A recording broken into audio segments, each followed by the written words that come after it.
নমস্কার। জ্যোতিষ আলোচনায় আপনাদের আবারও স্বাগত জানাই।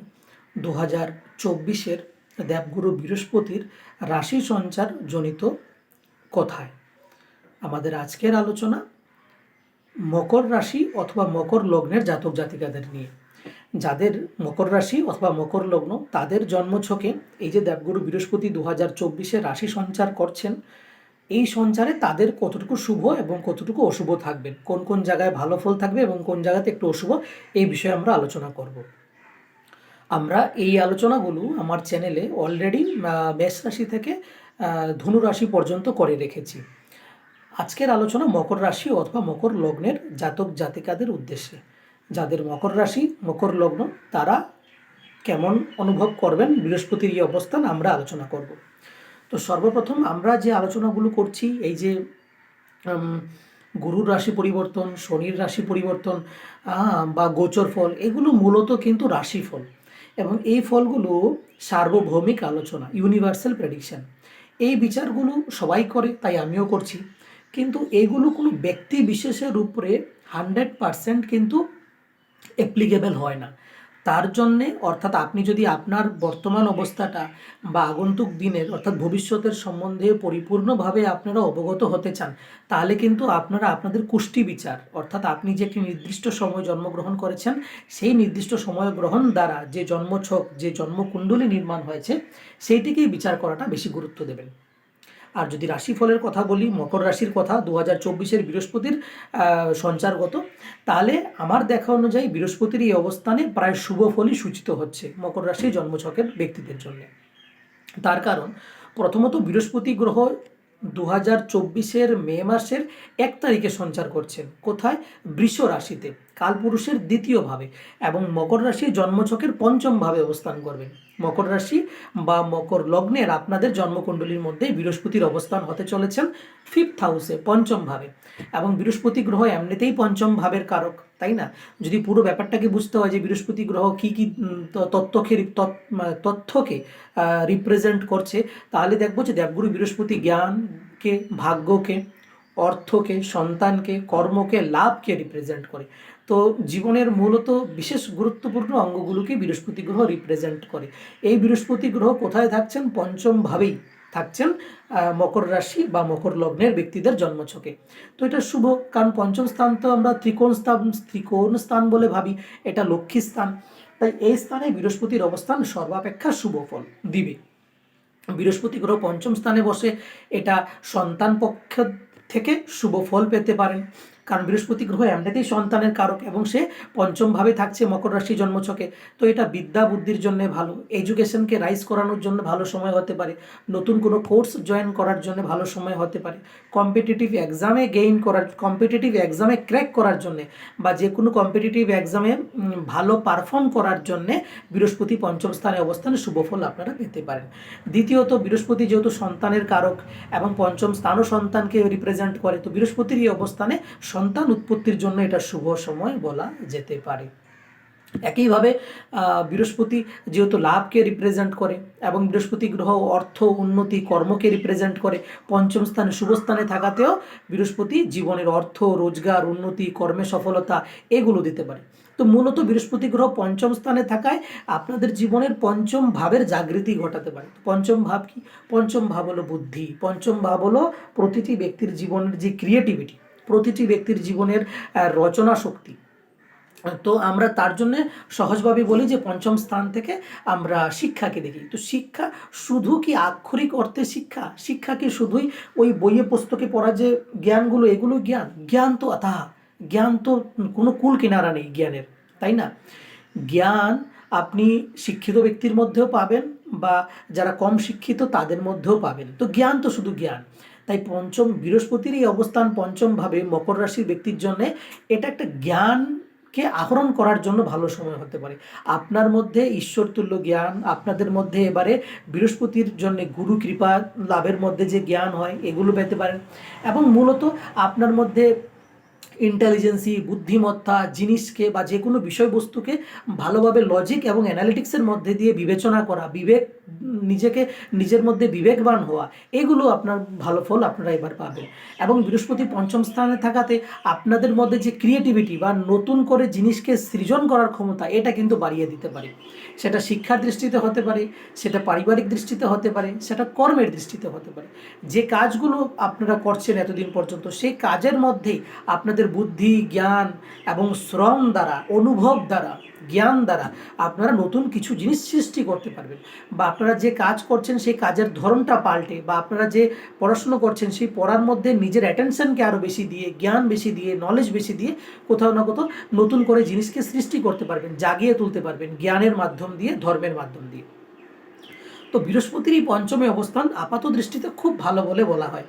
এবারে যদি বৃহস্পতির আমরা দৃষ্টিগুলো দেখি, তাহলে দেখুন মকর রাশির জন্মছকে বৃহস্পতি পঞ্চম স্থানে বসে প্রথম পঞ্চম দৃষ্টি দেবে নবম স্থানে। বৃহস্পতির তিনটি দৃষ্টি, প্রথম দৃষ্টি হলো পঞ্চম দৃষ্টি, তারপর হলো সপ্তম দৃষ্টি, তারপরে হলো নবম দৃষ্টি। তো পঞ্চম দৃষ্টি কোথায় পড়ছে? পঞ্চমস্ত বৃহস্পতি পঞ্চম দৃষ্টি দ্বারা দেখবেন নবম স্থানকে, অ্যানাদার ত্রিকোণ স্থান, এটিও ত্রিকোণ স্থান, নবম স্থানে। এবং নবম স্থান থেকে আমরা কি বিচার করি? ভাগ্য, জীবনের উন্নতি, সফলতা, হ্যাঁ, তারপরে ধর্ম, আদর্শ, নৈতিকতা, এগুলো। এবং সেই জায়গাতে বৃহস্পতির এই দৃষ্টি কোথাও না কোথাও জীবনের ভাগ্যকে গড়ে তোলার জন্য ভালো সুযোগ হতে পারে। দেখুন কত সুন্দর ব্যাপার, বৃহস্পতি পঞ্চমে বসে পঞ্চম দৃষ্টি দ্বারা নবম স্থানকে দেখছে। তো নবম স্থান কি? নবম স্থান আমাদের ভাগ্য, জীবনের উন্নতি। পঞ্চম স্থান থেকে দেখছে, তো আপনার বুদ্ধি দ্বারা, আপনার জ্ঞান দ্বারা, আপনার নলেজ দ্বারা, আপনার ভিজডম দ্বারা, আপনার ক্রিয়েটিভিটি, রচনাত্মক শক্তি দ্বারা, বিদ্যা দ্বারা কোথাও না কোথাও আপনি জীবনে উন্নতি, সফলতা, ভাগ্যকে আপনারা ধারণ করতে পারবেন। এবং নবম স্থান থেকে আমরা কি বিচার করি? আপনার পিতাকে বিচার করি। তো পিতার সঙ্গে একটা সম্পর্ক, বা পিতার থেকে লাভ, পিতার থেকে জীবনের উন্নতি, সফলতা, এগুলো আপনি পেতে পারেন। বৃহস্পতির সপ্তম দৃষ্টি পড়বে একাদশ স্থানে। পঞ্চম স্থানে বৃহস্পতি বসে সপ্তম দৃষ্টি দ্বারা একাদশ ভাবকে দেখবে। একাদশ থেকে আমরা কি বিচার করি? ব্যক্তির জীবনের উন্নতি, মূলতভাবে রোজগার, আয় ভাব বলা হয় এটাকে, আয় অর্থাৎ গেইনস, প্রফিটেবিলিটি। আমরা যে কাজ করি সেই কাজের আমরা যে শ্রম দিই বা আমরা যে টাইম দিই, সেই টাইমের আভাসে আমরা কি পাই? রোজগার, আমরা মানি পাই, পয়সা পাই। তো এটা আমরা একাদশ স্থান থেকে দেখি। তো একাদশ স্থান থেকে, একাদশ স্থানে বৃহস্পতির দৃষ্টি, তো বৃহস্পতি যেভাবে দৃষ্টি করছে সেইভাবে তো বৃদ্ধি করবেই, সেইভাবে আশীর্বাদ দিচ্ছে, সেইভাবে একটা কোথাও না কোথাও শুভ সূচনা হতে পারে। তো একাদশ স্থানে বৃহস্পতির সপ্তম দৃষ্টি পড়ায় ও রোজগার, উন্নতি, লাভ, গেইনসে ভালো ফলাফল আপনারা পাবেন। এবং বৃহস্পতির নিজের যে কারকতত্ত্বগুলো, সেগুলো কি? সেগুলো হলো শিক্ষা, জ্ঞান। এবং পঞ্চম স্থান থেকে দৃষ্টি দিচ্ছে, পঞ্চম স্থানও হলো জ্ঞান, পঞ্চম স্থানও হলো আপনার শিক্ষা। তো শিক্ষামূলক কাজে বা আপনার কাজের মধ্যে যে আপনার অনুভব, সেটাও তো শিক্ষা থেকে কিছু কম নয় না। আপনি দীর্ঘদিন ধরে যে কাজ করছেন, সেই কাজের মধ্যে যে আপনার অনুভব, যে এক্সপার্টিস, সেটাকে ব্যবহার করে কোথাও না কোথাও আপনি রোজগার, গেইনস, প্রফিটেবিলিটি আপনি বাড়াতে পারেন।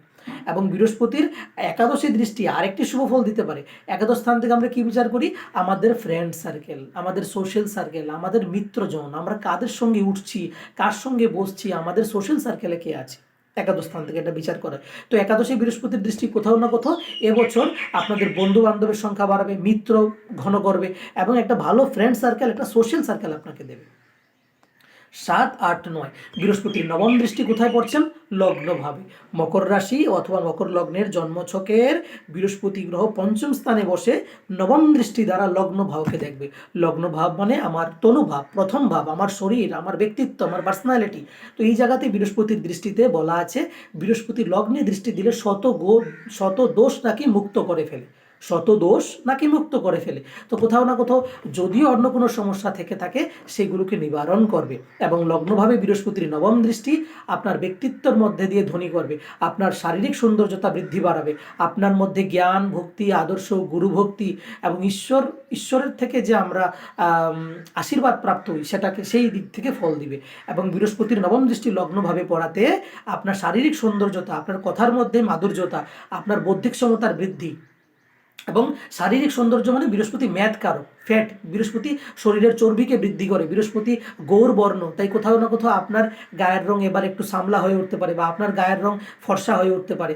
এবং পাশাপাশি বৃহস্পতির যেহেতু ফ্যাটকে রিপ্রেজেন্ট করে, মানে চর্বিকে, তো আপনার শারীরিক সৌন্দর্যের মধ্যে চর্বি বৃদ্ধিতে সৌন্দর্যতা বাড়বে এবং লাবুস লুবুস, স্বাস্থ্যের উন্নতি, এগুলো করাতে পারে। এবং বৃহস্পতি যেহেতু বিবেক, বৃহস্পতি যেহেতু জ্ঞান এবং বৃহস্পতি যেহেতু দূরদৃষ্টিকে রিপ্রেজেন্ট করে, তাই কোথাও না কোথাও আপনাকে এবার বুদ্ধিমান, বিবেকমান, নীতিপরায়ণ, পরোপকারী এবং দৃষ্টি সম্পূর্ণ, দৃষ্টি মানে যে দূরদৃষ্টি, যে আগে থেকে বুঝতে পারে আমার জন্য ভালো কোনটা খারাপ কোনটা, যেগুলো যেগুলো জ্ঞানী ব্যক্তিদের লক্ষণ। এমনি তো বৃহস্পতি জ্ঞানী, তো কোথাও না কোথাও আপনাদের মধ্যে এই গুণগুলো কিন্তু প্রতিফলিত হবে।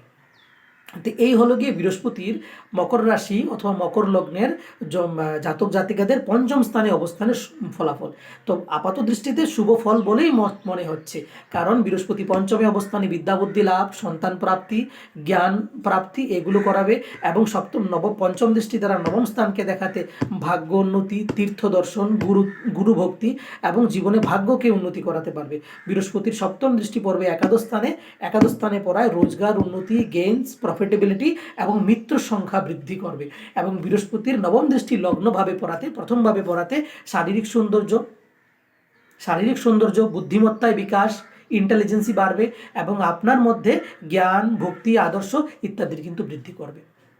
তো এই হলো মকর রাশির অথবা মকর লগ্নের জাতক জাতিকাদের জন্মছকে বৃহস্পতির সঞ্চারজনিত 2024-এর ফল। এবং এটি 1 বছরের জন্য 2024-এর মের 1 তারিখ থেকে 2025-এর মে মাস পর্যন্ত থাকবে। তো এই অবস্থানে কোথাও না কোথাও 1 বছর এই যে জায়গাগুলো যেগুলো নিয়ে আমরা আলোচনা করলাম, এইগুলোতে আপনারা শুভ ফল পাবেন। তো আমাদের আজকের আলোচনা এতটুকুই থাকলো। আমি আগেও বলেছি যে শুধু রাশিফলে আটকে থাকবেন না, সমস্ত বিষয়গুলোকে বোঝার জন্য কুষ্টি বিচার করাবেন।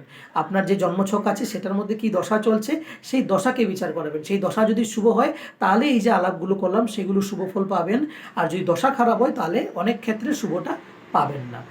এই হলো গিয়ে মূল বিষয়। তো আশা করছি আমাদের আজকের আলোচনার বিষয় আপনাদের ভালো লেগেছে। এইভাবেই আমাদেরকে সাপোর্ট করুন, তাহলে আমরা জ্যোতিষ সম্বন্ধিত ভিডিও আরও নিত্য নতুন আপনাদেরকে দিতে পারবো।